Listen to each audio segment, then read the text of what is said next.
आज की न्यूज बेहद खास होने जा रही है क्योंकि आज के दिन वर्ल्ड वॉर 3 के स्टार्ट का दिन ऑफिशियल कंसीडर किया जा सकता है। कल रात शाम को यूक्रेन ने रसिया पर लॉन्ग रेंज मिसाइल्स चला दिए हैं। इसके ऊपर मैंने 2 दिन पहले वीडियो बनाई थी और मैंने बताया था कि अमेरिका ने यूक्रेन को लॉन्ग रेंज मिसाइल्स चलाने की अनुमति दे दी है और ये जो परमिशन दी है अमेरिका ने यूक्रेन को, मैंने कहा था कुछ ना कुछ भयानक हो सकता है क्योंकि पुतिन ने ओपनली कहा था अमेरिका नाटो अलाई ने यूक्रेन को लॉन्ग रेंज मिसाइल्स चलाने की अनुमति दे दी तो हम ये नाटो या फिर अमेरिका का सीधा सीधा हमला मानेंगे और फिर हम इसके अपोजिट में अपने न्यूक्लियर वेपन्स का यूज करेंगे। मैं आपको कुछ आर्टिकल्स दिखा रहा हूं। इसमें अगर आप देखें तो मॉस्को ने कहा है कि ऐसी डेब्रिज बरामद हुई है जो मिसाइल्स का मलबा है जो कि अमेरिका की मिसाइल्स हैं और ये सारी की सारी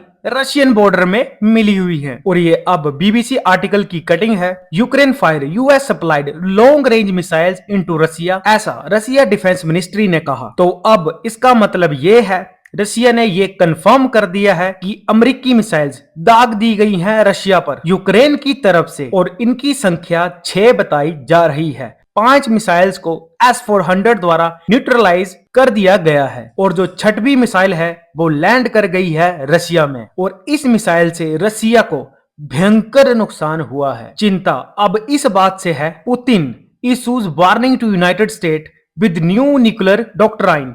इसका मतलब है कि अब न्यूक्लियर हमला किसी पर भी हो सकता है। इसके नियम बदल दिए गए हैं और अब तक से पहले नियमों में था कि न्यूक्लियर हमला उस पर होगा जिसके पास न्यूक्लियर वेपन्स हैं। पुतिन ने इस पॉलिसी को चेंज कर दिया है और अब उस पर भी हमला होगा जिसकी मदद कोई ऐसा देश करेगा जिसके पास न्यूक्लियर वेपन है। तो अब इसका मतलब ये है कि अब पुतिन किसी भी वक्त यूक्रेन में न्यूक्लियर बॉम्ब गिरा सकते हैं और हाँ, उसका साथ देने वाले देशों पर भी न्यूक्लियर बॉम्ब गिरा सकते हैं। सारी गलती बाइडेन की है और बाइडेन जाते जाते दुनिया को युद्ध में धकेल गए हैं। अगर ऐसा कुछ हुआ वर्ल्ड वाइड इसका बहुत बुरा इंपैक्ट पड़ेगा। यूक्रेन ने अब बड़ी वार की शुरुआत कर दी है। Ukraine fires US made long range missiles into Russia for the first time. अब देखना होगा कि रसिया इसके अपोजिट में क्या करता है।